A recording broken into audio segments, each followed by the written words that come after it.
पूरी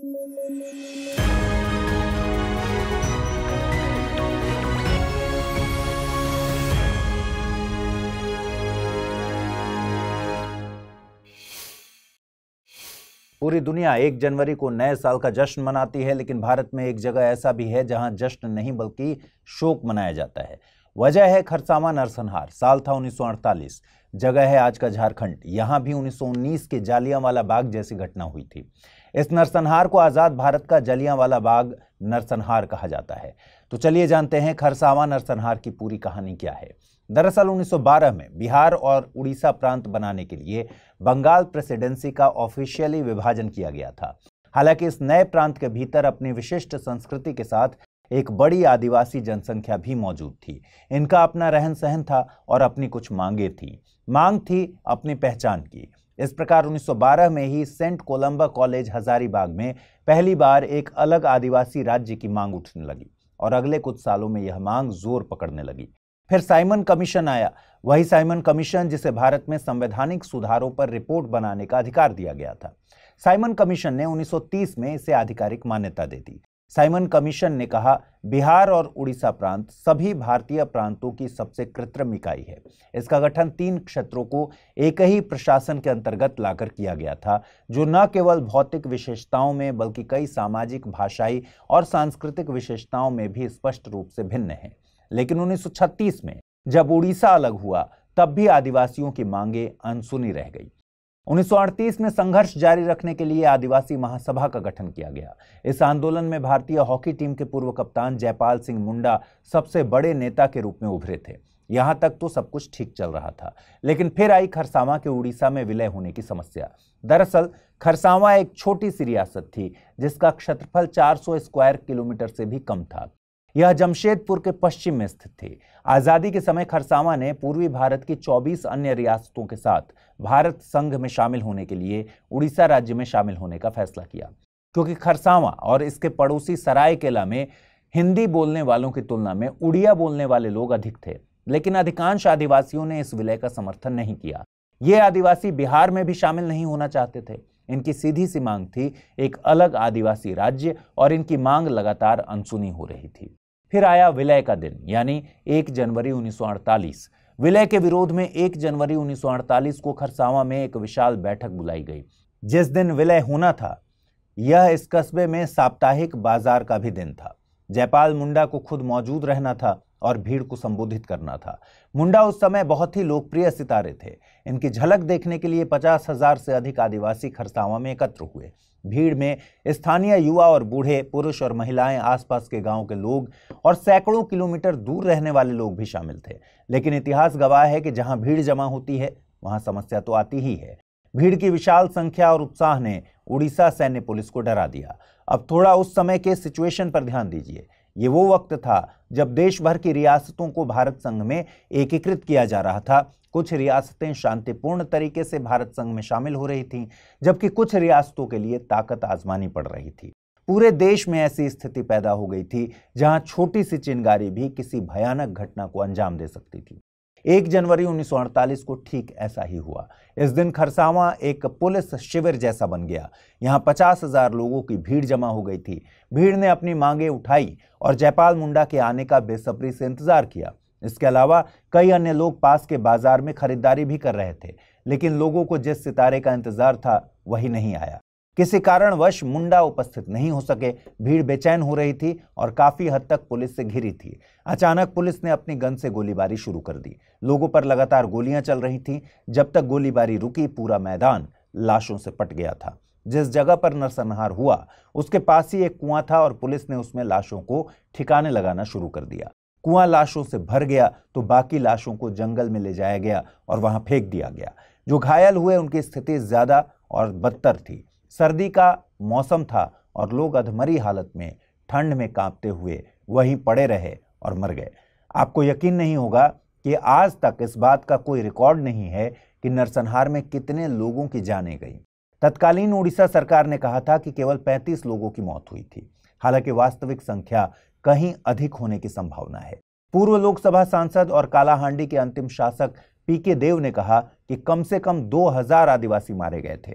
इस भयानक नरसंहार का आदेश किसने दिया था, कौन जिम्मेदार था, इस बारे में भी कोई स्पष्टता नहीं है। कई समितियां बनाई गई, जांच की गई, लेकिन कोई रिपोर्ट नहीं आई। पूरी दुनिया जलियांवाला बाग नरसंहार के खलनायक के बारे में जानती है, लेकिन खरसावां नरसंहार के पीछे के रेगनाल्ड डायर का आज भी पर्दाफाश नहीं हो पाया है। आज खरसावां के बाजार में एक स्मारक बना है। कुछ लोग इसे राज्य का राजनीतिक तीर्थ स्थल भी कहते हैं। चलिए खबरों में आगे बढ़ें। कहानी सुनाते हैं। रामलाल एक गरीब मजदूर है और एक शहर के पास रहता है। नए साल में इसके घर में खुशियां आने वाली थीं क्योंकि इसके परिवार में एक सदस्य और जुड़ने वाला था। रात में पत्नी को लेबर पेन शुरू हुआ, तबीयत बिगड़ने लगी। रामलाल घबरा गया और बीवी को हॉस्पिटल ले जाने के लिए साधन तलाशने लगा। वो सड़कों पर पहुंचा तो उसने देखा कि कोई भी वाहन नहीं चल रहा। काफी देर इधर उधर भटकने के बाद भी उसको कोई साधन नहीं मिला। रामलाल किसी मित्र की मोटरसाइकिल से पत्नी को ले जाने का प्रयास करता है, लेकिन उसको कहीं भी पेट्रोल नहीं मिला। इन सब के चलते पत्नी को सही समय पर इलाज नहीं मिल पाया और बच्चा और मां दोनों की दुखद मृत्यु हो गई। आपने भी पिछले 1-2 दिनों से नोटिस किया होगा कि शहरों में परिवहन ठप है और पेट्रोल पंपों में लंबी लाइनें लगी हैं। दरअसल 1 जनवरी से पूरे देश में परिवहन हड़ताल है। एक कानून के नए प्रावधानों के विरोध में देश भर में ट्रक ड्राइवरों ने वाहन चलाने से मना कर दिया है। इस हड़ताल से पूरे देश में पेट्रोल, डीजल जैसे बेहद जरूरी वस्तुओं की आपूर्ति प्रभावित हो गई है। कई राज्यों में पेट्रोल पंपों पर लंबी कतारें लग गई हैं और कई राज्यों में पेट्रोल पंप ड्राई हो चुके हैं। फल, सब्जी, दूध जैसी डेली नीड के सामान भी नहीं मिल रहे। बसों के न चलने से यात्री परेशान हैं और बच्चे स्कूल नहीं जा पा रहे हैं। कुल मिलाकर लोगों को भारी असुविधा का सामना करना पड़ रहा है। आइए समझते हैं कि ये नए नियम क्या हैं और ड्राइवर नए नियमों का विरोध क्यों कर रहे हैं। दरअसल सरकार द्वारा औपनिवेशिक युग के भारतीय दंड संहिता की जगह भारतीय न्याय संहिता लाया जा रहा है। हिट एंड रन मामलों के लिए भारतीय न्याय संहिता में कड़ी सजा का प्रावधान पेश किया गया है। नए कानून के तहत जो ड्राइवर लापरवाही से गाड़ी चलाकर गंभीर सड़क दुर्घटना का कारण बनते हैं और पुलिस या प्रशासन के किसी अधिकारी को सूचित किए बिना भाग जाते हैं, उन्हें 10 साल तक की सजा या 7 लाख रुपए का जुर्माना हो सकता है। इन्हीं कड़े प्रावधानों के चलते ड्राइवरों में आक्रोश है। ड्राइवरों की मांग है कि इन्हें वापस लिया जाए। देश के ट्रांसपोर्टर भी इनके समर्थन में हैं। निजी परिवहन ऑपरेटर्स का कहना है कि यह कानून ड्राइवरों को हतोत्साहित करता है और उन्हें अनुचित दंड का सामना करना पड़ सकता है। ड्राइवरों के मुताबिक अगर सड़क हादसा होता है और ड्राइवर अगर वहीं रुक जाते हैं और सहायता करने की कोशिश करते हैं तो भीड़ उन्हें पकड़कर मार डालती है। यह ड्राइवरों के लिए एक बड़ी समस्या है। इसलिए ड्राइवरों के पास हादसा होने के बाद भागने के अलावा और कोई विकल्प नहीं बचता। हालांकि बहुत से केस में ड्राइवर बाद में पुलिस के पास जाकर सरेंडर भी कर देते हैं, लेकिन फिलहाल इस कानून से देश भर के ड्राइवरों में नाराजगी है। यह प्रस्तावित कानून आगामी 1 अप्रैल से लागू होने वाले हैं। इसरो ने नए साल के पहले दिन एक नया रिकॉर्ड कायम करके देशवासियों को नए साल का तोहफा दे दिया है। यहां बात हो रही है भारत के पहले polarimetry mission X-ray polarimeter satellite यानी एक्सपोसैट की।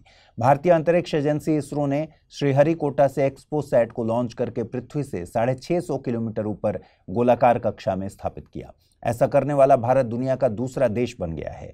एक्सपोसैट दुनिया का दूसरा उपग्रह आधारित मिशन है जो एक्सरे पोलरिमेट्री मापने के लिए समर्पित है। इसके पहले अमेरिका ने 2021 में ब्रह्मांड के अध्ययन के लिए एक ऐसा ही मिशन लॉन्च किया था। एक्सपोसैट में 2 विशेष पेलोड शामिल हैं, जिनमें भारतीय एक्सरे पोलरिमीटर पॉलिक्स और एक्सरे स्पेक्ट्रोस्कोपी और टाइमिंग शामिल हैं। इन्हें बेंगलुरु में स्थित रमन रिसर्च इंस्टीट्यूट और UR राव सैटेलाइट सेंटर द्वारा बनाया गया है। आपको बता दें, एक्सपोसैट सैटेलाइट फोटोन और उसके ध्रुवीकरण के जरिए ब्लैक होल, न्यूट्रॉन स्टार जैसे आकाशीय पिंडों के रहस्यों पर शोध करने वाला है। भारत वैसे भी हमेशा कम खर्चे में अधिक चर्चे की फिलॉसफी पर विश्वास करता है। आपको बता दें कि इसरो के एक्सपोसैट की लागत लगभग $30 मिलियन है और यह मिशन 5 सालों तक सक्रिय रहेगा। वहीं अमेरिका के इसी सैटेलाइट की लागत $188 मिलियन आई थी और इसके काम करने का समय केवल 2 साल था। इस एक्सपोसैट में एक और कमाल की चीज देखने को मिली है। एक्सपोसैट का एक पेलोड केरल के Lal Bahadur Shastri institute of technology for women के स्टूडेंट ने बनाया है। इसरो ने कहा कि यह पहला ऐसा सैटेलाइट है जिसे केवल महिलाओं ने बनाया है। इसरो इसको ओनली वुमेन सैटेलाइट कह रहा है। हाल ही में UAPA अधिनियम चर्चा में आया है। दरअसल पंजाबी सिंगर सिद्धू मूसेवाला की हत्या के मास्टरमाइंड गैंगस्टर गोल्डी बराड़ को केंद्र सरकार ने हाल ही में गैरकानूनी गतिविधियां रोकथाम अधिनियम यानी UAPA के तहत नामित आतंकवादी घोषित किया है। चलिए समझते हैं UAPA आखिर क्या है। गैर कानूनी गतिविधियां रोकथाम अधिनियम यानी यूएपीए को आतंकी गतिविधियों की रोकथाम के लिए लाया गया था। यूएपीए को 1967 में लाया गया था। यह कानून संविधान के अनुच्छेद 19(1) के तहत दिए गए मौलिक अधिकार पर तर्कसंगत सीमाएं लगाने के लिए बनाया गया था। यूएपीए के मकसद की बात करें तो इसका मकसद भारत की अखंडता और संप्रभुता को चुनौती देने वाली हरकतों पर रोक लगाने के लिए सरकार को ज्यादा अधिकार देना था। यूएपीए को विशेष हालात में लागू किया जा सकता है। इस समय भारत में यूएपीए अकेला कानून है जो गैर कानूनी और आतंकवाद से जुड़ी गतिविधियों पर लागू होता है। दरअसल कई ऐसे अपराध थे जिनका आईपीसी में किसी भी प्रकार का जिक्र नहीं था, इसलिए 1967 में गैर कानूनी गतिविधि रोकथाम अधिनियम की जरूरत महसूस हुई। इसके बाद यूएपीए लाया गया। यूएपीए गैर कानूनी और आतंकवाद से जुड़ी गतिविधियों, आतंकवादी गठजोड़ और आतंकवादी संगठनों को स्पष्ट रूप से परिभाषित करता है। देखिए, भारत की दूसरे किसी भी कानून में आतंकवादी शब्दों को परिभाषित नहीं किया गया है, लेकिन यूएपीए आतंकवादी कृत्य को परिभाषित करता है। यूएपीए की धारा 15 के मुताबिक भारत की एकता, अखंडता, सुरक्षा, आर्थिक सुरक्षा या संप्रभुता को संकट में डालने या फिर संकट में डालने की आशंका के इरादे से भारत में या विदेश में जनता या जनता के किसी वर्ग में आतंक फैलाने या आतंक फैलाने की आशंका के इरादे से की गई गतिविधि आतंकवादी हरकत है। परिभाषा के मुताबिक इसमें बम धमाकों से लेकर जाली नोटों का कारोबार तक शामिल है। इसकी धारा 35 में सरकार को अधिकार दिया गया है कि सरकार किसी व्यक्ति या संगठन को आतंकवादी घोषित कर सकती है। हालांकि सरकार को इसके लिए गैर कानूनी गतिविधियां रोकथाम प्राधिकार के सामने अपने फैसले को सही ठहराना होता है। यूएपीए के तहत आतंकियों और आतंकी गतिविधियों में शामिल संदिग्ध लोगों के खिलाफ कार्रवाई की जाती है। यूएपीए के तहत राष्ट्रीय जांच एजेंसी संदिग्ध या आरोपी की संपत्ति जब्त और कुर्क कर सकती है। आपको बता दें कि देश में आतंकवाद पर अंकुश लगाने के लिए 1967 में यूएपीए, 1987 में टाडा, 1999 में मकोका, 2002 में पोटा और 2003 में गुजकोका जैसे कानून लागू किए गए थे। आतंकी गतिविधियों से जुड़े पोटा और टाडा जैसे कानून खत्म करने के बाद 2019 में केंद्र सरकार ने यूएपीए में कई बदलाव किए। पहले भी इस कानून को ज्यादा मजबूत बनाने के लिए इसमें बदलाव किए जा चुके हैं। अब तक यूएपीए में 6 बार संशोधन किए गए। यूएपीए के तहत संदेह होने भर से ही पुलिस या जांच एजेंसी किसी भी व्यक्ति को आतंकवादी घोषित कर सकती है। पहला सवाल है, आंध्र प्रदेश के श्री मुखलिंगम मंदिर के बारे में निम्नलिखित तथ्यों पर विचार कीजिए। यह मंदिर कलिंग स्थापत्य शैली में बनाया गया है, जिसमें द्रविड़ वास्तुकला की झलक दिखाई देती है। यह मंदिर वंशधारा नदी के तट पर स्थित है। उपरोक्त कथनों के आधार पर सही विकल्प चुनिए। केवल कथन 1 सही है, केवल कथन 2 सही है, दोनों कथन सही हैं या फिर दोनों कथन गलत हैं। अगला प्रश्न है, एक्सरसाइज डेजर्ट साइक्लोन किन देशों के बीच होने वाली मिलिट्री एक्सरसाइज है? भारत और संयुक्त अरब अमीरात, भारत और मंगोलिया, भारत और सऊदी अरब या फिर भारत और मिस्र। आइए देखें पिछले बुलेटिन में मैंने आपसे क्या सवाल पूछे थे, उनके सही जवाब क्या हैं। पहला प्रश्न था, उच्च न्यायालय के न्यायाधीशों की नियुक्ति कौन करता है? राज्यपाल, मुख्यमंत्री, राष्ट्रपति या फिर भारत का मुख्य न्यायाधीश? सही जवाब है ऑप्शन सी, राष्ट्रपति। अगला सवाल था, पी नोट्स या फिर पार्टिसिपेटरी नोट्स से संबंधित निम्नलिखित कथनों पर विचार कीजिए।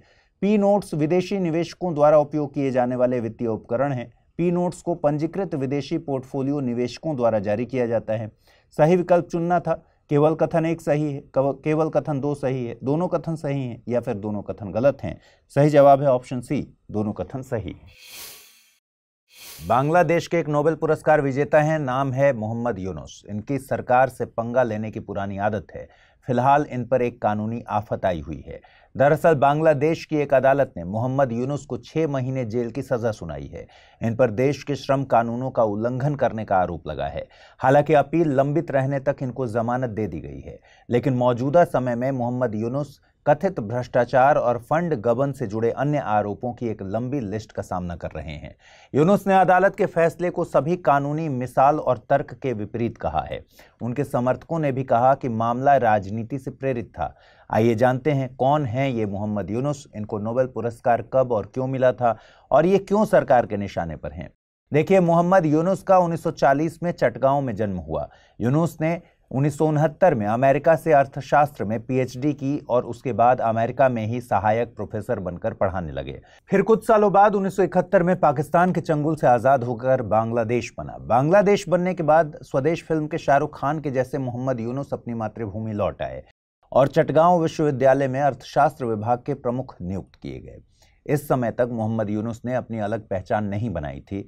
आज़ादी के बाद के सालों में बांग्लादेश अपनी अर्थव्यवस्था को स्थिर करने और गरीबी से निपटने के लिए संघर्ष कर रहा था। इसी सिचुएशन में मोहम्मद यूनुस गरीबों की मदद करने के लिए एक अनोखा विचार लेकर आए, एक छोटा सा आइडिया जिसने जिंदगियां बदल दी। मोहम्मद यूनुस ने छोटे उद्यमियों को टारगेट किया। इन छोटे उद्यमियों को कुछ शर्तों के साथ माइक्रो क्रेडिट प्रदान करने का निर्णय लिया, जो आमतौर पर बैंक ऋण के लिए पात्र नहीं होते। ये आइडिया चल पड़ा। शुरुआत में माइक्रो क्रेडिट का स्थानीय प्रयोग किया गया। इसकी सफलता के बाद प्रोफेसर यूनुस आश्वस्त हो गए कि यह मॉडल व्यापक पैमाने पर काम कर सकता है और इस प्रकार देश के अन्य हिस्सों में भी माइक्रो क्रेडिट परियोजनाएं चलाई गईं। केवल 7 वर्षों के भीतर 1983 में इस पहल ने ग्रामीण बैंक का औपचारिक रूप ले लिया। इन ग्रामीण बैंकों को लाखों लोगों को गरीबी से बाहर निकालने का श्रेय दिया जाता है। इन बैंकों ने अपनी स्थापना के बाद से 9.55 मिलियन लोगों के बीच $34 बिलियन के करीब कोलेटरल फ्री ऋण वितरित किए। ग्रामीण बैंक की इस शानदार सफलता के कारण इस मॉडल पर आधारित बैंक आज 100 से अधिक देशों में काम कर रहे हैं। अब आप खुद सोचिए कि इतना बड़ा काम दुनिया में कैसे अनदेखा हो सकता था। इसलिए 2006 में यूनुस और ग्रामीण बैंक को संयुक्त रूप से नीचे से आर्थिक और सामाजिक विकास करने के उनके प्रयासों के लिए शांति का नोबेल पुरस्कार मिला।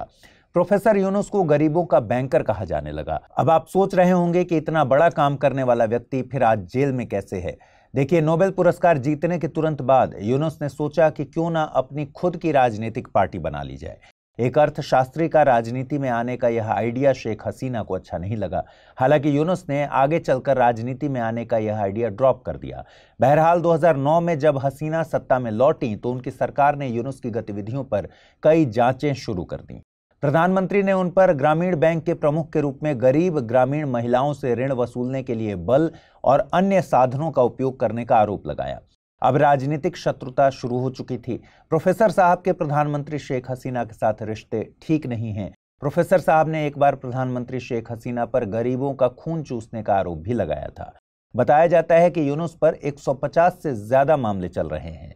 2015 में बांग्लादेश के राजस्व अधिकारियों ने $1.51 मिलियन के कर का भुगतान न करने पर उन्हें तलब किया था। उससे 2 साल पहले उन पर कथित तौर पर सरकारी अनुमति के बिना एक पुस्तक से रॉयल्टी सहित धन प्राप्त करने के लिए मुकदमा चलाया गया था।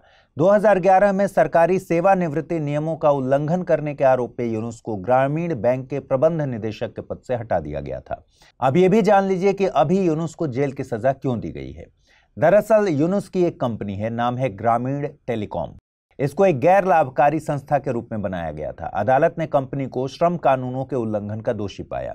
फैसले के अनुसार कंपनी के 67 कर्मचारियों को स्थायी किया जाना चाहिए था, जो नहीं किया गया, और कर्मचारियों की भागीदारी और कल्याण निधि का निर्माण नहीं किया गया।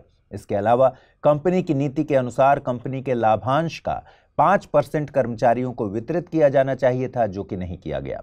अदालत ने ग्रामीण टेलीकॉम के अध्यक्ष यूनुस और 3 अन्य कंपनी निदेशकों को दोषी ठहराया और प्रत्येक को 6 महीने जेल की सजा सुनाई। लेकिन एक बात है कि यूनुस के खिलाफ बढ़ते मामलों ने विश्व स्तर पर चिंता पैदा कर दी है। पिछले साल पूर्व अमेरिकी राष्ट्रपति बराक ओबामा और पूर्व संयुक्त राष्ट्र महासचिव बान की मून सहित 160 अंतर्राष्ट्रीय हस्तियों ने यूनुस के निरंतर न्यायिक उत्पीड़न की निंदा करते हुए एक संयुक्त पत्र पर हस्ताक्षर किए थे। उनके 100 से अधिक साथी नोबेल पुरस्कार विजेताओं सहित हस्ताक्षरकर्ताओं ने कहा कि उन्हें उनकी सुरक्षा और स्वतंत्रता का डर है। जवाब में हसीना ने कहा कि वह यूनुस के खिलाफ चल रही कानूनी कार्यवाही का आकलन करने के लिए अंतर्राष्ट्रीय विशेषज्ञों का स्वागत करती हैं। कमेंट करके बताइए कि एक नोबेल पुरस्कार विजेता पर ऐसे आरोप लगाए जाने चाहिए या फिर नहीं। अगर आप बाली, थाईलैंड या सेशल्स घूमने का प्लान कर रहे हैं तो यहां जाने से पहले एक बार लक्षद्वीप की ट्रिप मार आइए। ऐसा हम नहीं, हमारे माननीय प्रधानमंत्री नरेंद्र मोदी जी कह रहे हैं। दरअसल प्रधानमंत्री नरेंद्र मोदी ने कहा कि लक्षद्वीप का इंटरनेशनल लेवल का डेवलपमेंट करने के लिए सरकार ने पूरी तरह से कमर कस ली है। प्रधानमंत्री ने कहा कि विकासशील भारत के निर्माण में लक्षद्वीप की भूमिका महत्वपूर्ण है। इसलिए रहने, यात्रा और व्यापार करने में आसानी सुनिश्चित करने के लिए सरकार द्वारा हर संभव प्रयास किए जा रहे हैं। आपको बता दें कि आज प्रधानमंत्री मोदी ने लक्षद्वीप के कवरत्ती द्वीप पर 1156 करोड़ रुपए की विकास परियोजनाओं का शुभारंभ और शिलान्यास किया। प्रधानमंत्री ने कहा कि लक्षद्वीप को इंटरनेशनल टूरिज्म मैप पर टॉप पोजीशन पर लाने के लिए सरकार मिशन मोड में काम कर रही है। प्रधानमंत्री ने कहा कि वर्तमान में कदमत और सुहेली द्वीपों पर जल विला परियोजनाओं का निर्माण कार्य चल रहा है। आपको याद होगा कि लक्षद्वीप द्वारा G20 बैठकों में से एक की मेजबानी की गई थी। इसके बाद द्वीप समूह को एक पर्यटन स्थल के रूप में अपनी इंटरनेशनल पहचान स्थापित करने में मदद मिली है। आपको बता दें कि हाल के वर्षों में लक्षद्वीप में पर्यटकों का आगमन 5 गुना बढ़ गया है। इसी फैक्ट को ध्यान में रखते हुए प्रधानमंत्री ने उन लोगों से पहले लक्षद्वीप का दौरा करने की अपील की जो विदेश में समुद्र तटों की यात्रा के लिए निकल रहे हैं। लेकिन अगर आप ये सोच रहे हैं कि लक्षद्वीप का विकास केवल टूरिज्म इंडस्ट्री पर टिका है तो आप गलत सोच रहे हैं। लक्षद्वीप के टूरिज्म सेक्टर का विकास लक्षद्वीप के पूरे विकास का केवल एक पक्ष है। इसको इस बात से समझिए। लक्षद्वीप में मोदी जी ने कहा कि भारत आज वैश्विक समुद्री खाद्य बाजार में अपनी हिस्सेदारी बढ़ाने के तरीकों पर ध्यान केंद्रित कर रहा है और ऐसे प्रयासों से लक्षद्वीप को काफी फायदा होगा। उन्होंने कहा कि लक्षद्वीप द्वीप समूह में समुद्री घास की खेती की संभावनाएं तलाशी जा रही हैं। अब थोड़ा सा लक्षद्वीप को जान लेते हैं। देखिए, लक्षद्वीप का संस्कृत में मतलब है 1 लाख द्वीप, लेकिन असल में यहाँ 1 लाख द्वीप नहीं है। यहाँ केवल 36 द्वीप हैं। इनमें केवल 11 द्वीप पर ही आबादी है। लोकेशन की बात करें तो लक्षद्वीप भारत के दक्षिण पश्चिमी तट से 200 से 450 किलोमीटर दूर लक्षद्वीप सागर में स्थित है। यह द्वीप समूह भारत का एक केंद्र शासित प्रदेश होने के साथ साथ एक जिला भी है। यह द्वीप समूह भारत का सबसे छोटा केंद्र शासित प्रदेश है। कवरत्ती लक्षद्वीप की राजधानी है और यह द्वीप समूह केरल उच्च न्यायालय के अधिकार क्षेत्र के अंतर्गत है। यहाँ के मुख्य द्वीप कवरत्ती, अगत्ती, मिनिकॉय और अमीनी है। ऑन्ड्रेट लक्षद्वीप का सबसे बड़ा द्वीप है, जबकि मिनिकॉय इस द्वीप का दूसरा सबसे बड़ा द्वीप है। एक और द्वीप यहाँ फेमस है, इसका नाम है पिटली द्वीप। यहाँ मनुष्य का निवास नहीं है, यह एक पक्षी अभयारण्य है। आगाती लक्षद्वीप समूह का एकमात्र द्वीप है जहां पर हवाई अड्डा है। लक्षद्वीप समूह 11 डिग्री चैनल द्वारा 2 भागों में विभाजित है। उत्तर में अमीनी द्वीप और दक्षिण में कन्नानोरे द्वीप। लक्षद्वीप की जब भी बातें होती हैं तो 2 चैनल का जिक्र और होता है। एक है 8 डिग्री चैनल, यह मालदीव और मिनिकॉय के बीच है। दूसरा है 9 डिग्री चैनल, यह कवरत्ती और मिनिकॉय के बीच में है। ध्यान रखिए कि लक्षद्वीप एक एटोल प्रवाल द्वीप है। यह द्वीप समूह लक्षद्वीप, मालदीव, चागोस समूह के द्वीपों का सबसे उत्तरी भाग है। आबादी की बात करें तो 2011 की जनगणना के अनुसार यहाँ की कुल जनसंख्या 64,473 थी। यहाँ अधिकांश आबादी स्थानीय मुस्लिमों की है और उनमें से भी ज्यादातर सुन्नी संप्रदाय के हैं। लक्षद्वीप की अधिकांश आबादी मलयालम बोलती है, जबकि मिनिकॉय द्वीप पर माही या महल भाषा सबसे अधिक बोली जाती है। ध्यान रखिए कि महल देवही लिपि में लिखी जाती है, जो कि मूलतः मालदीव की भाषा है। यहाँ लोगों का मुख्य व्यवसाय मछली पकड़ना और नारियल की खेती करना है। साथ ही यहाँ से टूना मछली का निर्यात भी किया जाता है। चलिए अब कुछ बातें लक्षद्वीप के इतिहास की करते हैं। देखिए, इस क्षेत्र का शुरुआती उल्लेख पेरिप्लस ऑफ द एरिथ्रियन सी किताब में मिलता है। दक्षिण भारत के संगम पाटिरुपट्टू ग्रंथ से पता चलता है कि यह द्वीप संगम काल में चेर डायनेस्टी के नियंत्रण में था। स्थानीय परंपराएं और किंवदंतियों के अनुसार इन द्वीपों पर पहली बसावट केरल के अंतिम चेर राजा चेरामन पेरुमल के काल में हुई थी। पुरातात्विक साक्ष्य बताते हैं कि 5वीं और 6ठी शताब्दी ईस्वी के दौरान इस क्षेत्र में बौद्ध धर्म प्रचलन में था। कहा जाता है कि 661 ईस्वी में उबैदुल्लाह द्वारा इस्लाम धर्म को लक्षद्वीप पर लाया गया।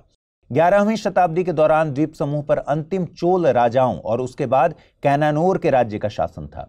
फिर पुर्तगालियों ने 1498 की शुरुआत में द्वीप समूह पर नियंत्रण कर लिया। इनका मुख्य उद्देश्य नारियल की जटा से बने माल को बेचना था। बाद में 1545 में पुर्तगालियों को द्वीप से भगा दिया गया।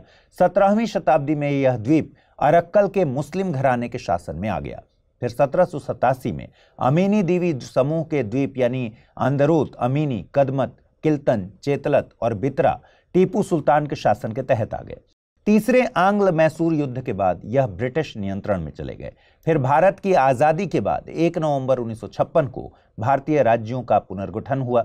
इसके दौरान प्रशासनिक उद्देश्यों के लिए लक्षद्वीप को मद्रास से अलग करके एक केंद्र शासित प्रदेश के रूप में गठित किया गया। आपको बता दें कि 1 नवंबर 1973 से पहले इस क्षेत्र को लक्कादीव, मिनिकॉय, अमीनी द्वीप के नाम से जाना जाता था। कमेंट करके बताइए लक्षद्वीप जैसे आइलैंड को डेवलप करने के लिए और क्या किया जाना चाहिए।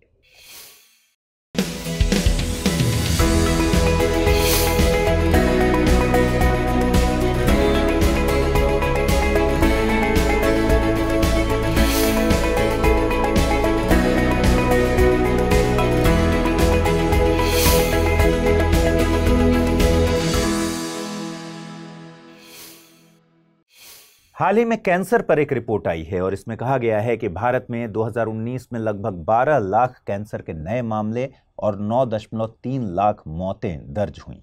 इस मामले में भारत एशिया में दूसरा सबसे बड़ा देश बन गया है। यह report the Lancet regional health south east Asia journal में प्रकाशित हुई। इसमें और भी कुछ फैक्ट्स बताए गए हैं, जैसे भारत, चीन और जापान कैंसर के नए मामलों और मौतों की संख्या के मामले में एशिया के 3 अग्रणी देश हैं।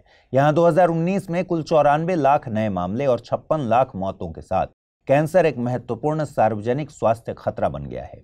चीन इस मामले में सबसे ऊपर है। चीन में 48 लाख नए मामले और 27 लाख मौतें दर्ज की गई और ये सबसे ज्यादा है। वहीं जापान ने लगभग 9 लाख नए मामले और 4.4 लाख मौतें दर्ज की।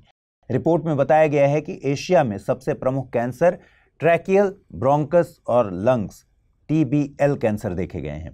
केवल TBL कैंसर के ही अनुमानित 13 लाख मामले दर्ज हुए और 12 लाख मौतें हुई। खास बात है कि TBL कैंसर पुरुषों में सबसे अधिक देखा गया, जबकि महिलाओं में यह तीसरा सबसे अधिक पाया जाने वाला कैंसर बना।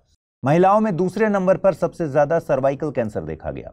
कुल मिलाकर एशिया में TBL, ब्रेस्ट, कोलोन और रेक्टम कैंसर CRC, स्टमक और नॉन मेलानोमा स्किन कैंसर 2019 में टॉप 5 सबसे ज्यादा होने वाले कैंसर थे। वहीं रिपोर्ट में धूम्रपान, शराब का सेवन और परिवेशीय कणिकीय पदार्थ प्रदूषण को कैंसर को ट्रिगर करने वाले 34 कारकों में से प्रमुख बताया गया है। रिपोर्ट में यह भी बताया गया कि भारत, बांग्लादेश और नेपाल जैसे दक्षिण एशियाई देशों में खैनी, गुटखा, पान मसाला जैसे धुआं रहित तंबाकू का उच्च प्रसार एक सार्वजनिक स्वास्थ्य चिंता का विषय बन गया है। रिपोर्ट में मुंह के कैंसर में 50% से अधिक मामलों के लिए धुआं रहित तंबाकू को ही जिम्मेदार ठहराया गया है। रिपोर्ट में यह भी बताया गया कि धुआं रहित तंबाकू न केवल मुंह के कैंसर के खतरे को बढ़ाता है, बल्कि ग्रास नली और अग्नाशय के कैंसर के खतरे को भी बढ़ाता है। हमारी आपसे अपील है कि अपने स्वास्थ्य का ध्यान रखें और किसी भी प्रकार के नशे से बचें। हाल ही में वैज्ञानिकों ने अरुणाचल प्रदेश के नामदाफा कमलांग संरक्षित क्षेत्र में पाई गई नई पीढ़ी के 3 मेढक प्रजातियों के बारे में बताया। यह क्षेत्र म्यांमार सीमा के साथ लगा हुआ है। ये खोजें अद्वितीय आवासों की खोज के महत्व पर प्रकाश डालती हैं। आपको बता दें कि मेढक की 3 नई प्रजातियों में से पहली है ग्रेसिक्सलस पेटिकाएंसिस। यह जेली जैसा दिखने वाला और कीड़ों जैसी आवाज निकालने वाला एक हरे रंग के पेड़ का मेढक है। दूसरी प्रजाति है अल्कलस फॉन्टिनालिस। यह एक छोटा भूरा मेढक है जो तेज बहती पहाड़ी जलधाराओं में रहता है। यह अपनी अनोखी आवाज निकालने के लिए फेमस है। और तीसरी प्रजाति है निदिराना नोआदिहिंग। यह दलदल में रहने वाला मेढक है। यह बहुत सुरीली आवाज निकालता है, इसलिए इसको संगीत मेढक भी कहते हैं। इसका नाम नोआदिहिंग नदी के नाम पर रखा गया है। यह नामदाफा कमलांग के 100 से 5000 मीटर की ऊंचाई तक फैले पारिस्थितिकी तंत्र के भीतर, यानी वर्षा वन के निचले हिस्से से लेकर बहने वाले झरनों तक विविध पारिस्थितिकी क्षेत्रों में पाए जाते हैं। आपको बता दें कि मेढकों का नाम स्थानीय पहाड़ी श्रृंखलाओं, जल निकायों और इनके रहने वाले इकोसिस्टम से लिया गया है। प्रजातियों का ऐसे नाम रखने के पीछे कुछ कारण भी होते हैं। संरक्षणवादियों का कहना है कि ऐसे खास हैबिटेट से जुड़ी नई प्रजातियों की रक्षा के लिए कुछ स्पेशल प्रयास किए जा सकते हैं। ऐसे प्रयास वहां के स्थानीय जैव विविधता को ध्यान में रखकर किए जा सकते हैं। इसके साथ ही ऐसे नामों से इनकी सांस्कृतिक और भौगोलिक स्थिति भी बढ़कर मजबूत हो जाती है। आपको ये भी बता दें कि भारत और म्यांमार के बीच नामदफा राष्ट्रीय उद्यान और कमलांग टाइगर रिजर्व स्थित है। दोनों अरुणाचल प्रदेश में है। नामदफा टाइगर रिजर्व पूर्वी हिमालय और दक्षिण पूर्व एशिया के बीच अद्वितीय क्रॉसओवर जैव विविधता वाला सबसे उत्तरी उष्णकटिबंधीय वर्षावन है। पहला सवाल है, पीएम विश्वकर्मा योजना से संबंधित निम्नलिखित तथ्यों पर विचार कीजिए। जम्मू और कश्मीर पीएम विश्वकर्मा योजना को लागू करने वाला पहला केंद्र शासित प्रदेश है। पीएम विश्वकर्मा योजना को भारत सरकार द्वारा 17 सितंबर 2023 को शुरू किया गया था। उपरोक्त कथनों के आधार पर सही विकल्प को चुनना है। केवल कथन 1 सही है, केवल कथन 2 सही है, दोनों कथन सही हैं या फिर दोनों कथन गलत है।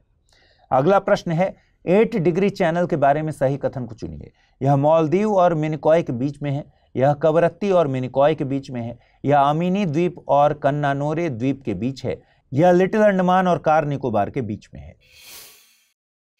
आइए देखें पिछले बुलेटिन में मैंने आपसे क्या सवाल पूछे थे, उनके सही जवाब क्या है। पहला सवाल था, आंध्र प्रदेश के श्रीमुखलिंगम मंदिर के बारे में निम्नलिखित तथ्यों पर विचार कीजिए। यह मंदिर कलिंग स्थापत्य शैली में बनाया गया है, जिसमें द्रविड़ वास्तुकला की भी झलक दिखाई देती है। यह मंदिर वंशधारा नदी के तट पर स्थित है। उपरोक्त कथनों के आधार पर सही विकल्प चुनना है। केवल कथन 1 सही है, केवल कथन 2 सही है, दोनों कथन सही हैं, दोनों कथन गलत हैं। सही जवाब है ऑप्शन सी, दोनों कथन सही हैं। अगला प्रश्न मैंने पूछा था, एक्सरसाइज डेजर्ट साइक्लोन किन देशों के बीच होने वाली मिलिट्री एक्सरसाइज है? भारत और संयुक्त अरब अमीरात, भारत और मंगोलिया, भारत और सऊदी अरब या फिर भारत और मिस्र? सही जवाब है ऑप्शन ए, भारत और संयुक्त अरब अमीरात। मिडिल ईस्ट पिछले कुछ समय से उबाल पर है। पिछले साल 7 अक्टूबर से फिलिस्तीनी आतंकवादी समूह हमास और इजराइल के बीच युद्ध चल रहा है। इसमें 20,000 से अधिक लोग अब तक मारे गए हैं। इसके बाद यमन स्थित हौती विद्रोहियों ने लाल सागर से गुजरने वाले जहाज़ों पर मिसाइल और ड्रोन से हमले किए। अमेरिका तक को इन हमलों का जवाब देने के लिए 10 देशों को एक साथ लाना पड़ा, लेकिन घटनाओं का सिलसिला रुकता नजर नहीं आ रहा। अब एक और बड़ी घटना ईरान में घट गई है। हाल ही में ईरान के करमान शहर में 2 जबरदस्त विस्फोट हुए। पहला विस्फोट तेहरान से 820 किलोमीटर दूर स्थित करमान में हुआ। जैसे ही लोगों की भीड़ ने भागने की कोशिश की, 20 मिनट के बाद साहिब अल जमान मस्जिद के पास एक और बम विस्फोट हुआ। ईरानी सरकार ने कहा कि पहले विस्फोट से मची अफरा तफरी के बीच अधिकांश पीड़ित दूसरे बम विस्फोट में मारे गए। इन विस्फोटों में कम से कम 103 लोगों की मौत हो गई। इस हमले को लगभग आधी सदी में देश में हुए सबसे घातक हमलों में से एक माना जा रहा है। भारतीय सरकार ने भी इस दुखद घटना के प्रति संवेदनाएं व्यक्त की हैं, जबकि ईरानी राष्ट्रपति इब्राहिम राइसी ने विस्फोटों के लिए इजरायली सरकार को जिम्मेदार ठहराया है। आइए समझते हैं कि ईरान में वास्तव में क्या हुआ और इस घटना का पूरे क्षेत्र पर क्या प्रभाव पड़ेगा। दरअसल ईरान के एक वरिष्ठ सैन्य कमांडर हुए थे, नाम था जनरल कासिम सुलेमानी। यह ईरान के मामूली व्यक्ति नहीं थे, ईरान के दूसरे सबसे शक्तिशाली व्यक्ति थे। इनकी हत्या की 4थी बरसी मनाने के लिए सैकड़ों लोग कब्रिस्तान में इकट्ठा हुए थे। 62 वर्षीय कासिम सुलेमानी ईरान के इस्लामिक रिवॉल्यूशनरी गार्ड कॉर्प्स के कुद्स फोर्स के प्रभारी थे। इस्लामिक रिवॉल्यूशनरी गार्ड कॉर्प्स ईरानी सेना की एक शाखा है और इसे विदेशी मिशनों को चलाने के लिए जिम्मेदार माना जाता है। इसे 2019 में अमेरिका द्वारा एक विदेशी आतंकवादी संगठन के रूप में नामित किया गया था। सुलेमानी को 1979 के इस्लामिक क्रांति में भाग लेने के लिए जाना जाता है, जिसके कारण पहलवी राजवंश को उखाड़ फेंका गया और ईरान में एक धार्मिक राज्य की स्थापना हुई। 2000 के दशक के शुरुआत में इराक में अमेरिकी सैन्य उपस्थिति बढ़ने लगी। इसके विरोध में सुलेमानी ने हमले किए, जिससे ईरानी आर्मी में इनका कद बढ़ने लगा। सुलेमानी ने अमेरिका की नाक में दम कर दिया था। पिछले वर्षों में सुलेमानी को सीरिया, इराक और पूरे मध्य पूर्व में ईरान की सैन्य गतिविधियों के पीछे का मुख्य रणनीतिकार माना जाता था। 2020 में अमेरिकी हमलों में सुलेमानी की मौत हो गई। अब सवाल यह है कि ईरान के हमले मध्य पूर्व की वर्तमान स्थिति को कैसे प्रभावित कर सकते हैं। इसे समझने के लिए एक और घटना पर नजर डालनी होगी। दरअसल ईरान में हुए हमले के ठीक एक दिन पहले बेरूत के दक्षिणी उपनगर दहियाह में स्थित हमास कार्यालय पर हमला हुआ और 6 लोगों की मौत हो गई। इसको हिजबुल्लाह का गढ़ माना जाता है। इसी हमले में हमास के एक शीर्ष नेता सालेह अल अरौरी की भी मौत हो गई। हालांकि इजराइल ने अभी तक इस हमले की जिम्मेदारी नहीं ली है। अब यह भी समझिए कि लंबे समय से मौजूद क्षेत्रीय, धार्मिक और जातीय प्रतिद्वंद्विता के कारण मिडिल ईस्ट के विभिन्न खिलाड़ी इजराइल हमास संघर्ष में शामिल हैं। जैसे लेबनान स्थित हिजबुल्लाह ने हमास का समर्थन किया है। माना जाता है कि हमास और हिजबुल्लाह दोनों ईरान द्वारा समर्थित हैं, जो दशकों से इजराइल के साथ छद्म युद्ध में लगा है। अब हिजबुल्लाह नेता हसन नसरल्लाह ने कहा कि लेबनान में इजरायली ड्रोन हमले में अल अरौरी की हत्या के बाद हिजबुल्लाह चुप नहीं रह सकता। ईरान को यमन में हौती का समर्थन करने के लिए भी जाना जाता है और वह इस क्षेत्र में पश्चिमी हस्तक्षेप के खिलाफ है। यह स्थिति उसे अमेरिका और उसके सहयोगी सऊदी अरब के साथ टकराव में डालती है। सार यह है कि इजराइल का हमास से तो युद्ध चल ही रहा है, इजराइल ने हिजबुल्लाह पर भी अटैक कर दिया और इसके बाद हमास और हिजबुल्लाह के समर्थक ईरान को भी छेड़ दिया। कुल मिलाकर कहा जा सकता है कि ईरान में हुए हमलों के कारण इजराइल और हमास के बीच संघर्ष निश्चित रूप से बढ़ सकता है और इस संघर्ष में अन्य समूह और देश भी शामिल हो सकते हैं। इमेजिन कीजिए कि आप नए साल के जश्न में डूबे हैं, अपने दोस्तों और परिवार वालों के साथ एंजॉय कर रहे हैं, लेकिन अचानक धरती कांपने लग जाए, इमरजेंसी सायरन बजने लगे और अफरा तफरी मच जाए तो आपको कैसा महसूस होगा? ऑब्वियसली आपको अच्छा नहीं लगेगा। इसी को रंग में भंग पड़ना कहते हैं। ऐसा ही कुछ हुआ जापानियों के साथ। साल 2024 की शुरुआत में ही जापानियों के रंग में भंग पड़ गया। दरअसल हाल ही में जापान में 1 मीटर ऊंची सुनामी लहरें आई थीं। इसके बाद जापान सागर के मुख्य द्वीप होन्शु के किनारे इशिकावा प्रांत में 7.5 तीव्रता का भूकंप आया। भूकंप के बाद घरों को नुकसान पहुंचा, कई जगहों पर आग लगने की घटनाएं रिकॉर्ड की गईं और सरकार के द्वारा लोगों को ऊंचे स्थानों पर जाने का ऑर्डर दिया गया। चलिए इसी खबर के जरिए सुनामी के बारे में जानते हैं और ये भी जानेंगे कि अगर भारत में ऐसा कुछ होता है तो इसकी सूचना कौन देता है। क्या है सुनामी? यह किसी वाटर बॉडी में सामान्य से ऊंची लहरों की एक श्रृंखला है जो आमतौर पर समुद्र में पानी की एक बड़ी मात्रा के विस्थापन के कारण होती है। सुनामी के कई कारण होते हैं, इनमें से एक मुख्य कारण है पानी के भीतर भूकंप आना। जब टेक्टोनिक प्लेटें समुद्र के नीचे खिसकती हैं या जब ये प्लेटें एक दूसरे से आगे बढ़ती हैं तो वे बड़े भूकंप का कारण बनती हैं। इससे समुद्र तल पर कुछ किलोमीटर से लेकर 1000 किलोमीटर या उससे अधिक तक समुद्र तल खिसक जाता है। इतने बड़े क्षेत्रों में अचानक से हुआ ऊर्ध्वाधर विस्थापन समुद्र की सतह को परेशान करता है। इससे बड़ी मात्रा में पानी विस्थापित होता है और विनाशकारी सुनामी लहरें उत्पन्न होती हैं। यहाँ ध्यान दिया जाना चाहिए कि सभी भूकंप सुनामी उत्पन्न नहीं करते। आमतौर पर विनाशकारी सुनामी उत्पन्न करने के लिए 7.5 से अधिक रिक्टर तीव्रता वाले भूकंप की आवश्यकता होती है। आपको ये भी जानना चाहिए कि सबसे ज्यादा घातक और विनाशकारी सुनामी बड़े और उथले भूकंपों से पैदा होती है जिनका केंद्र समुद्र तल के नजदीक या सतह पर होता है। सुनामी का एक और कारण है पानी के नीचे ज्वालामुखी विस्फोट। पानी के नीचे ज्वालामुखी विस्फोट पानी को धकेल देता है या विस्थापित कर देता है, जिससे सुनामी उत्पन्न हो सकती है। अब आप कॉन्सेप्ट समझ रहे होंगे। आप समझिए कि कोई भी प्राकृतिक या अप्राकृतिक घटना जिसमें बड़ी मात्रा में पानी को विस्थापित करने की क्षमता है, उससे सुनामी बन सकती है। जैसे भूस्खलन, ग्लेशियर का टूटना, उल्कापिंड का प्रभाव और अन्य कारणों से पानी का विस्थापन हो सकता है और सुनामी पैदा हो सकती है। देखिए, सुनामी सामान्य समुद्री लहरों से अलग होती है। सामान्य समुद्री लहरें तेज हवा या ज्वार से उत्पन्न होती है। इसमें चंद्रमा और सूर्य का गुरुत्वाकर्षण खिंचाव भी शामिल होता है। अब एक सवाल यह भी मन में आता है कि हम कैसे जानें कि कोई लहर सामान्य लहर है या फिर सुनामी। इसके लिए सुनामी की कुछ खासियतें जाननी पड़ेंगी। सुनामी की तरंग दैर्घ्य लंबी होती है। तरंग दैर्घ्य 1-2 किलोमीटर नहीं बल्कि सैकड़ों किलोमीटर की होती है। लंबी तरंग दैर्घ्य होने के कारण सुनामी के पास न्यूनतम ऊर्जा हानि के साथ खुले समुद्र में लंबी दूरी की यात्रा करने की क्षमता होती है। सुनामी की दूसरी खासियत है उच्च गति। गहरे समुद्र के पानी में सुनामी लगभग 800 किलोमीटर प्रति घंटे से अधिक की गति से ट्रैवल कर सकती है। इसी कारण से तटीय क्षेत्रों में सुनामी से बचने की तैयारी के लिए बहुत समय नहीं मिल पाता। सुनामी अक्सर लहरों की एक श्रृंखला में आती है। यह जरूरी नहीं कि पहली लहर सबसे बड़ी हो और बाद की लहर छोटी हो। बाद की तरंगे भी उतनी ही शक्तिशाली हो सकती हैं। सुनामी की एक और खासियत है, यह है सुनामी की लहरों की ऊंचाई गहरे पानी में कम होती है। अपनी उच्च गति और ऊर्जा के बावजूद गहरे पानी में सुनामी का आयाम यानी लहर की ऊंचाई कम हो सकती है। फिर जैसे जैसे सुनामी उथले तटीय क्षेत्रों की ओर बढ़ती है, इसकी ऊर्जा संकुचित हो जाती है। इससे क्या होता है? इससे लहर की ऊंचाई काफी बढ़ जाती है और तट पर पहुंचने पर यह विनाशकारी प्रभाव दिखाती है। इन सब से भी अगर समझना है कि समुद्र में दिख रही लहर सुनामी है या सामान्य लहर, तो हमेशा समुद्र तट पर नजर गड़ा के रखना होगा। क्यों ऐसा करना है?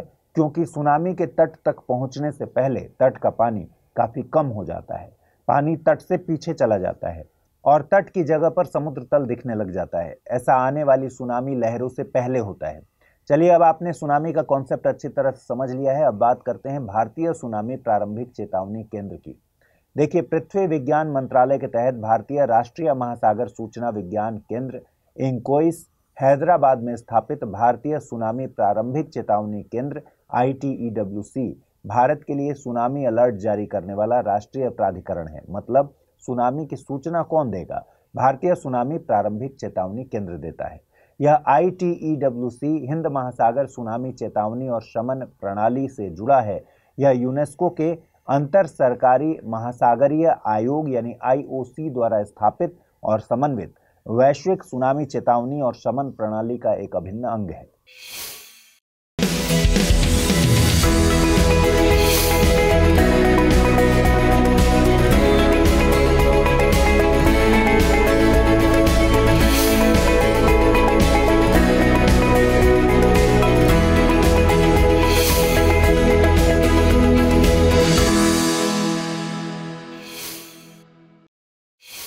हाल ही में संविद गुरुकुलम गर्ल्स सैनिक स्कूल चर्चा में आया।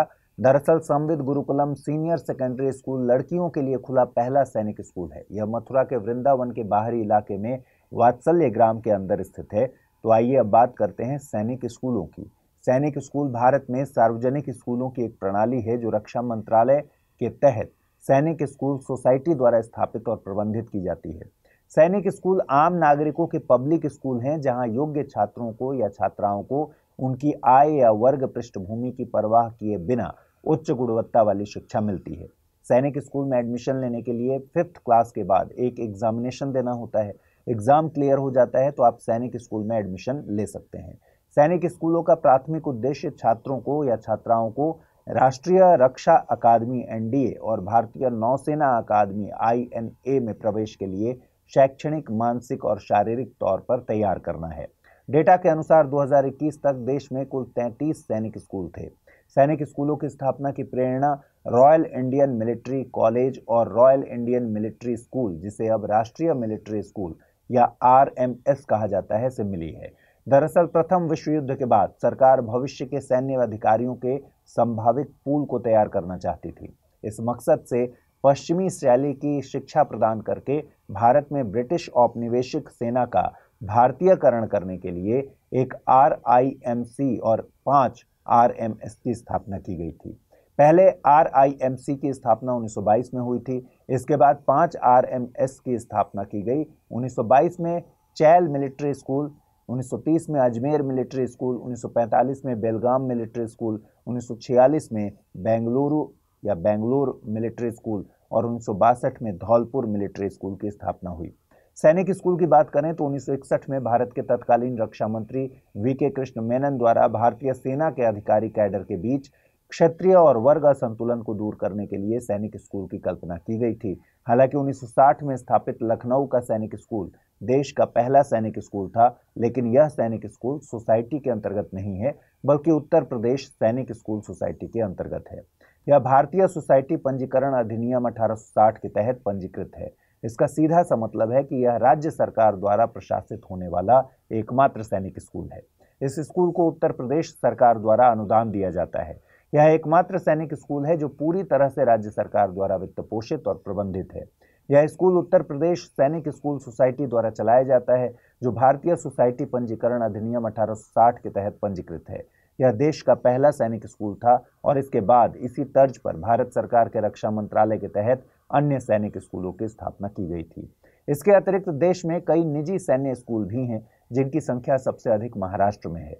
सबसे पुराना निजी सैन्य स्कूल भोसला मिलिट्री स्कूल है, जिसकी स्थापना 1937 में हुई थी। हाल ही में उल्फा सरकार शांति समझौता चर्चा में आया। दरअसल United liberation front of Assam यानी उल्फा के वार्ता समर्थक गुट ने हाल ही में केंद्र और असम सरकार के साथ एक त्रिपक्षीय शांति समझौते पर हस्ताक्षर किए। यह समझौता कितना इंपॉर्टेंट है आप इसको इस फैक्ट से समझ सकते हैं कि 40 साल में पहली बार उल्फा, भारत और असम सरकार के बीच शांति समाधान समझौता मसौदे पर हस्ताक्षर हुए हैं। समझौते में राज्य के विकास में तेजी लाने और भूमि की सुरक्षा के लिए कई सेक्शन बनाए गए हैं। तो आइए समझते हैं कि आखिर उल्फा क्या है और इसको क्यों बनाया गया था। उत्तर पूर्वी भारत में सक्रिय ढेर सारे उग्रवादी संगठनों में से एक उग्रवादी संगठन उल्फा है। उल्फा का पूरा नाम United liberation front of Assam है, लेकिन संगठन उल्फा के नाम से ही प्रचलित है। इनका मकसद है सशस्त्र संघर्ष के द्वारा असम को एक स्वतंत्र राज्य बनाना। इस मकसद से भीमकांत बुरागोहाई, राजीव राजकुंवर उर्फ अरविंद राजखुआ, गोलाप बरुआ उर्फ अनूप चेतिया, समीरण गोगई उर्फ प्रदीप गोगई, भद्रेश्वर गोहाई और परेश बरुआ ने 7 अप्रैल 1979 को उल्फा की स्थापना की। फिलहाल संगठन के प्रमुख नेता परेश बरुआ, अरविंद राजखुआ, अनूप चेतिया, प्रदीप गोगोई हैं। उल्फा मानता है कि असम कभी भी भारत का हिस्सा नहीं था। उल्फा का दावा है कि असम जिन ढेर सारी परेशानियों का सामना कर रहा है, उनमें राष्ट्रीय पहचान सबसे प्रमुख समस्या है। इसलिए उल्फा ऐसे संघर्षरत लोगों का प्रतिनिधित्व कर रहा है जो नस्ल, जनजाति, जाति, धर्म और राष्ट्रीयता से प्रभावित नहीं है।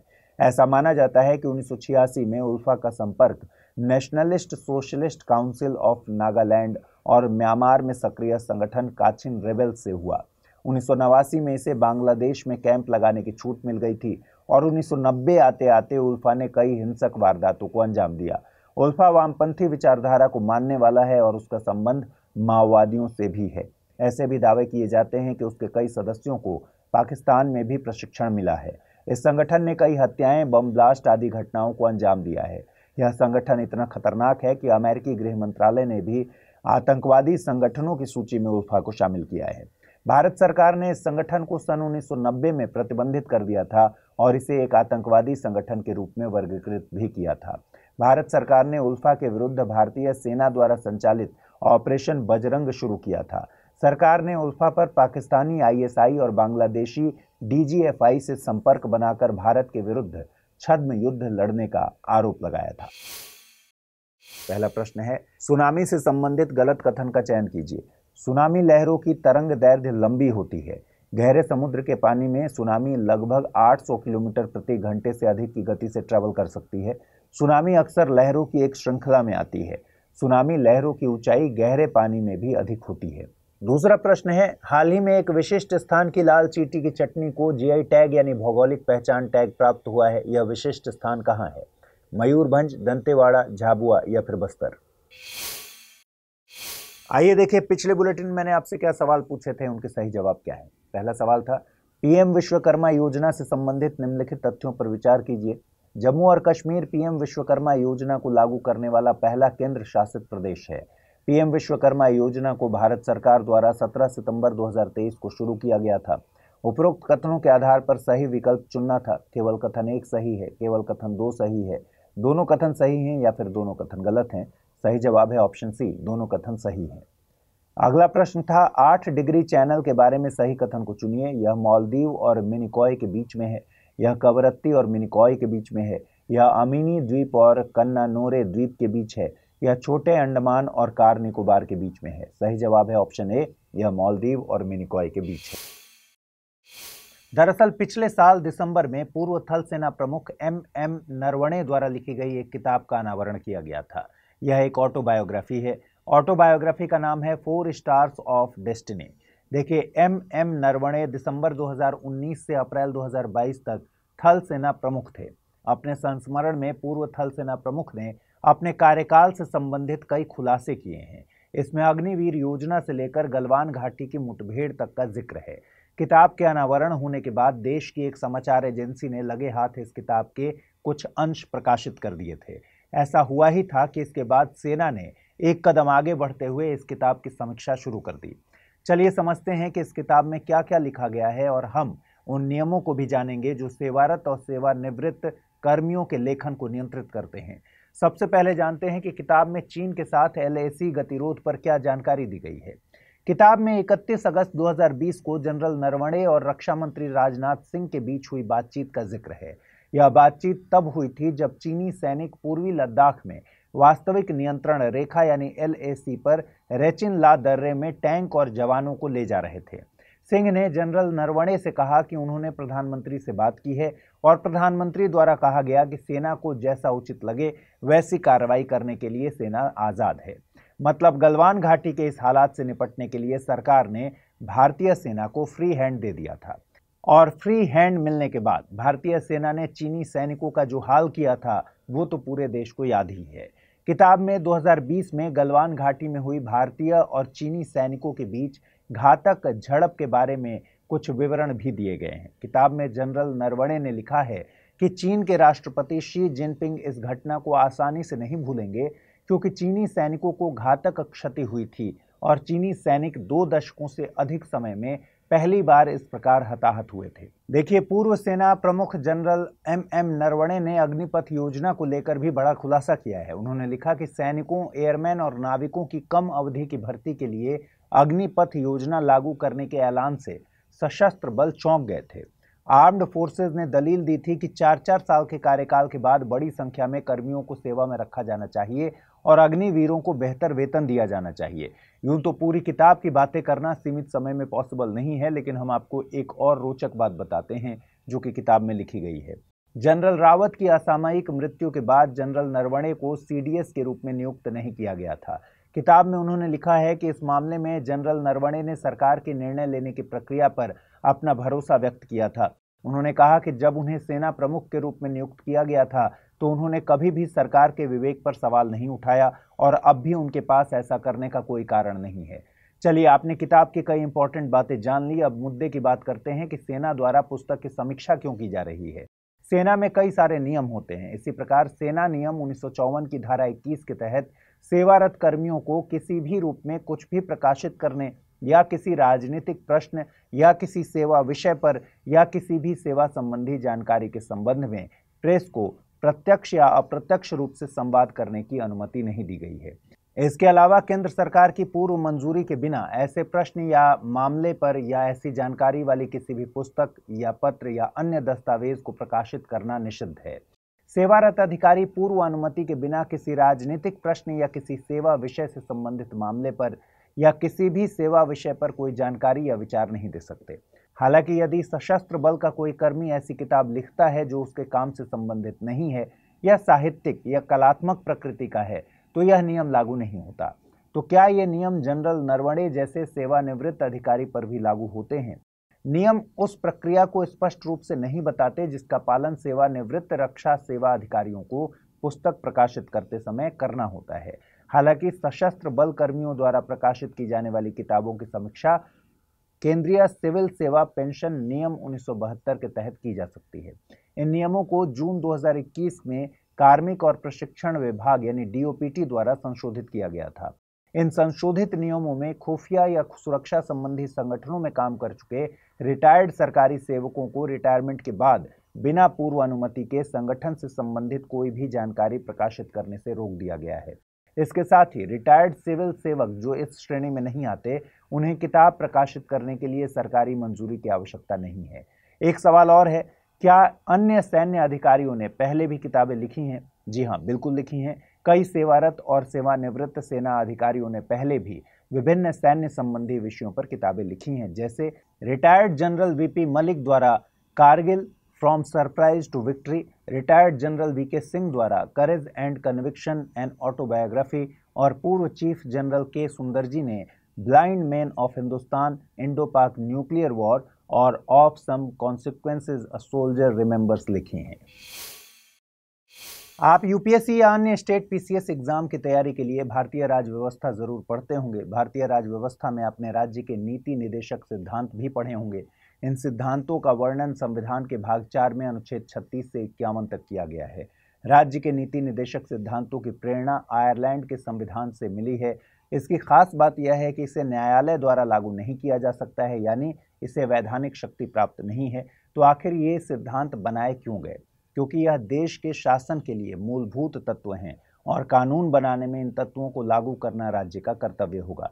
जाहिर सी बात है कि राज्य के नीति निदेशक तत्वों का उद्देश्य सामाजिक और आर्थिक प्रजातंत्र की स्थापना करना होता है। लेकिन अब आप राज्य के नीति निदेशक सिद्धांत देखिएगा तो अनुच्छेद 39 क पर नजर डालिएगा।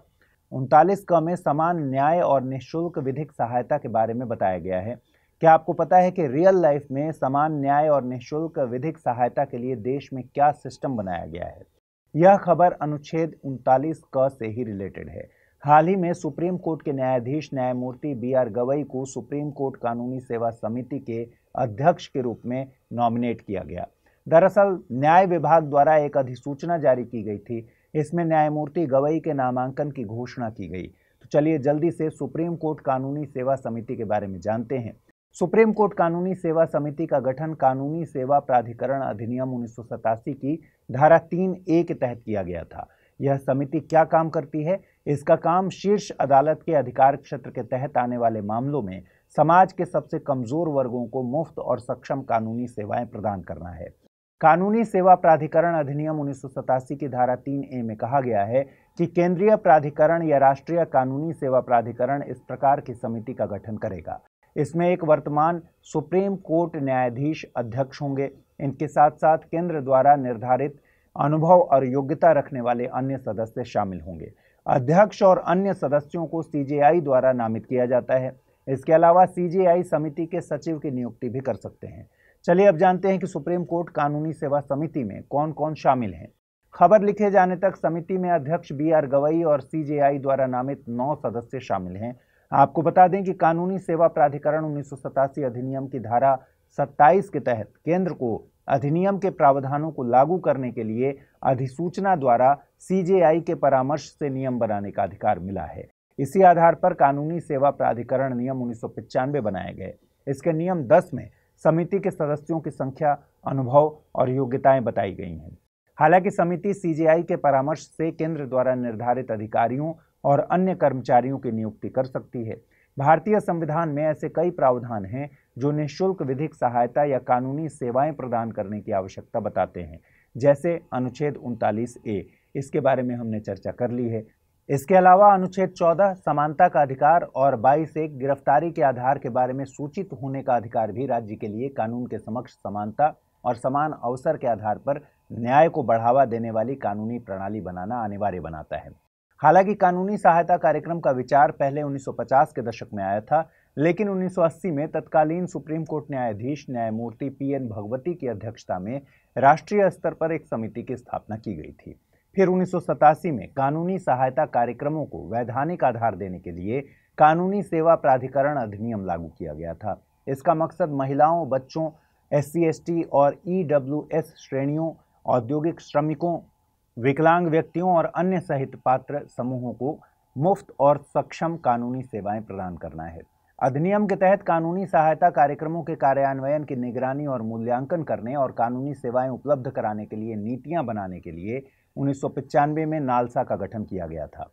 इसके बाद प्रत्येक राज्य में नालसा की नीतियों और निर्देशों को लागू करने, लोगों को मुफ्त कानूनी सेवाएं देने और लोक अदालतों का संचालन करने के लिए राज्य कानूनी सेवा प्राधिकरण यानी सालसा की स्थापना की गई।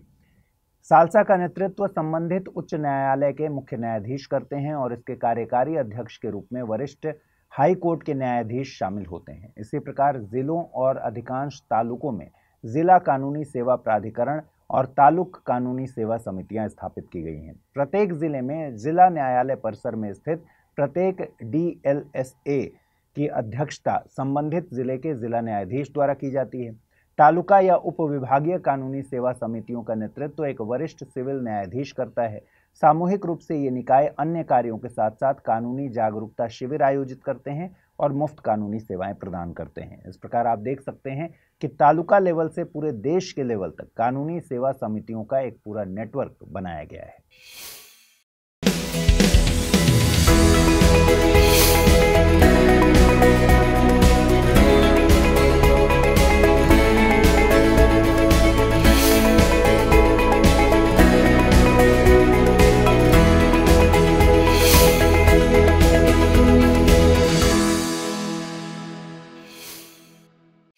मैं अभी कुछ खबरें देख रहा था, एक खबर ने कुछ सोचने पर मजबूर कर दिया। मैं आपके साथ भी ये खबर शेयर करता हूं, शायद आप भी सोचने पर मजबूर हो जाएं। खबर यह है कि इसरो का लेटेस्ट संचार उपग्रह GSAT-20 एलन मस्क की कंपनी स्पेसएक्स के फाल्कन 9 रॉकेट से अंतरिक्ष भेजा जाएगा। अब आप खुद सोचिए कि पिछले 25 सालों में इसरो ने विदेशी ग्राहकों के लिए 430 से अधिक उपग्रह लॉन्च किए और लाखों डॉलर की विदेशी मुद्रा अर्जित की। ऐसा भी नहीं है कि इसरो के PSLV और LVM-3 यान सक्षम और विश्वसनीय प्रक्षेपण यान नहीं है। इन यानों ने विदेशी सरकारों, शैक्षणिक संस्थानों, स्टार्टअप और निजी फर्मों के उपग्रहों को लॉन्च करके एक के बाद एक रिकॉर्ड भी बनाए हैं। ये पहली बार होने वाला है जब भारत सरकार का सैटेलाइट एलन मस्क के रॉकेट पर उड़ान भरेगा। हालांकि भारतीय निजी फर्मों और स्टार्टअप्स द्वारा बनाए गए छोटे उपग्रहों को फाल्कन 9 द्वारा पहले लॉन्च किया जा चुका है। तो आखिर ऐसी क्या जरूरत पड़ गई कि अब भारत सरकार ने अपना उपग्रह लॉन्च करने के लिए अमेरिकी कंपनी का साथ चुना? चलिए साथ में समझते हैं। इस वजह को समझने के लिए हमें GSAT-20, इसरो के दूसरे लॉन्च व्हीकल और फाल्कन 9 रॉकेट की विशेषताओं को समझना पड़ेगा। देखिए, GSAT-20 भारतीय अंतरिक्ष एजेंसी इसरो द्वारा निर्मित 4.7 टन का एक उच्च क्षमता वाला संचार उपग्रह है जो इन फ्लाइट और समुद्री कनेक्टिविटी सेवाओं सहित ब्रॉडबैंड सेवाएं प्रदान करने के लिए बनाया गया है। यह पृथ्वी से लगभग 36,000 किलोमीटर ऊपर की कक्षा में काम करेगा। यहां से GSAT-20 पूरी भारतीय मुख्य भूमि और अंडमान और निकोबार द्वीप समूह, लक्षद्वीप द्वीप समूह को कवर करके सर्विस प्रोवाइड करेगा। अब आप रॉकेट को माल ढोने वाले वाहन के रूप में सोचें। हर रॉकेट की अपनी विशेषताएं और क्षमताएं होती हैं। इसरो के रॉकेट लो अर्थ ऑर्बिट यानी पृथ्वी से लगभग 500 किलोमीटर ऊपर में कितना पेलोड ले जा सकते हैं, इसकी चर्चा कर लेते हैं।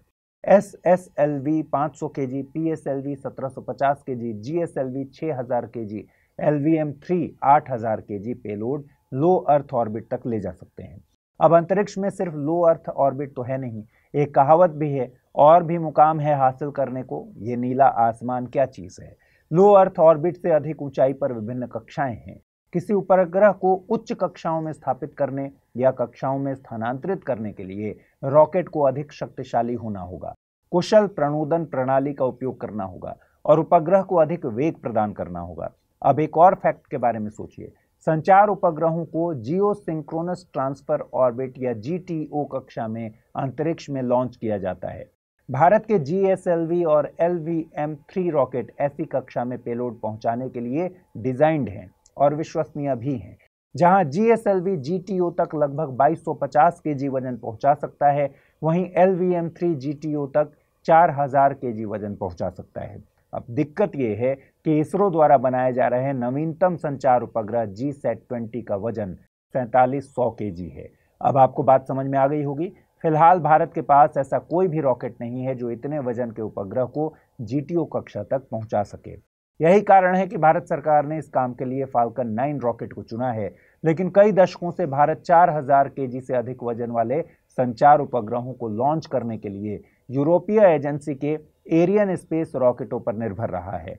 1980 के दशक से एरियन स्पेस रॉकेट ने व्यावसायिक आधार पर कई भारतीय संचार उपग्रह लॉन्च किए। 2023 में लॉन्च किया गया GSAT-24 एरियन स्पेस रॉकेट द्वारा कक्षा में स्थापित किया जाने वाला 25वां भारतीय उपग्रह था।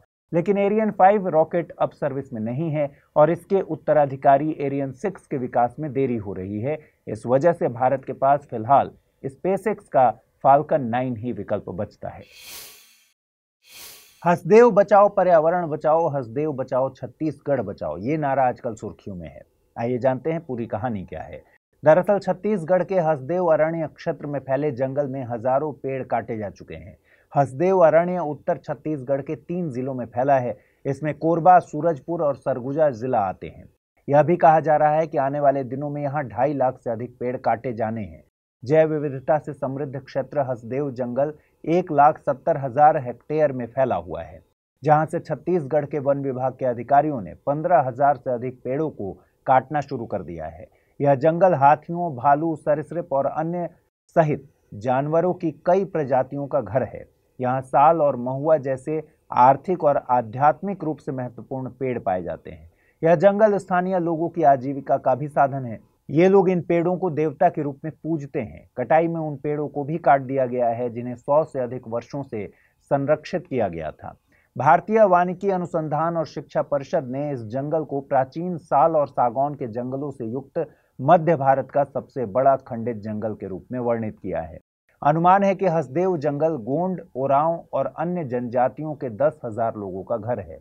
भारतीय वन्य जीव संस्थान की एक रिपोर्ट में यह भी अनुमान लगाया गया है कि स्थानीय समुदायों की वार्षिक आय का लगभग 60 से 70% वन आधारित संसाधनों से आता है। पर्यावरण के नुकसान से स्थानीय आदिवासी समुदाय की आजीविका, संस्कृति और पहचान पर सीधा असर पड़ेगा। अब सवाल है कि आखिर क्यों काटे जा रहे हैं इतने पेड़। दरअसल ये पेड़ परसा ईस्ट और कांता बसन PEKB कोयला खदान के लिए काटे जा रहे हैं। इस घने वन क्षेत्र के नीचे कुल 5 अरब टन कोयला होने का अनुमान है। आपकी जानकारी के लिए बता दें कि PEKB कोयला खदान को अडानी समूह द्वारा संचालित राजस्थान राज्य विद्युत उत्पादन निगम को आवंटित किया गया है। PEKB की कोयला खनन क्षमता क्रमशः 2 करोड़ टन प्रति वर्ष है। इनमें परसा में 50 लाख टन और कांता बसन में 70 लाख टन खनन सालाना होगा। इस प्रक्रिया में कुल 8 लाख पेड़ काटे जाएंगे, लेकिन यहाँ रहने वाले आदिवासी जंगल की कटाई का कई सालों से विरोध कर रहे हैं। भारतीय वानिकी अनुसंधान और शिक्षा परिषद और भारतीय वन्य जीव संस्थान की रिपोर्ट में ये कहते हुए इस खनन परियोजना को पूरी तरह से खारिज किया गया था कि इससे हसदेव नदी परियोजना भी प्रभावित होगी। छत्तीसगढ़ में वन्य जीवों के निवास स्थान के नुकसान या जंगलों को साफ करने के कारण हाथियों और इंसानों में संघर्ष भी बढ़ा है और इससे क्षेत्र की जैव विविधता पर नकारात्मक प्रभाव भी पड़ेगा। आइए थोड़ी सी जानकारी हसदेव नदी के बारे में भी लेते हैं। हसदेव नदी महानदी की सबसे बड़ी सहायक नदी है। यह नदी छत्तीसगढ़ राज्य में हसदेव अरण्य जंगल से होकर बहती है। यह नदी कोरिया जिले के सोनहत से लगभग 10 किलोमीटर दूर समुद्र तल से लगभग 910 मीटर ऊपर से निकलती है और यह शिलादेही बिर्रा के निकट महानदी में मिल जाती है। हसदेव बांगो बांध इसी नदी पर बनाया गया है। नदी की कुल लंबाई 333 किलोमीटर है। हसदेव नदी की प्रमुख सहायक नदी गीज है। पहला सवाल है, हाल ही में हट्टी समुदाय को अनुसूचित जनजाति का दर्जा देने वाली एक अधिसूचना पर हाईकोर्ट द्वारा रोक लगा दी गई है। यह समुदाय भारत के किस राज्य से संबंधित है? मध्य प्रदेश, छत्तीसगढ़, हिमाचल प्रदेश या फिर ओडिशा।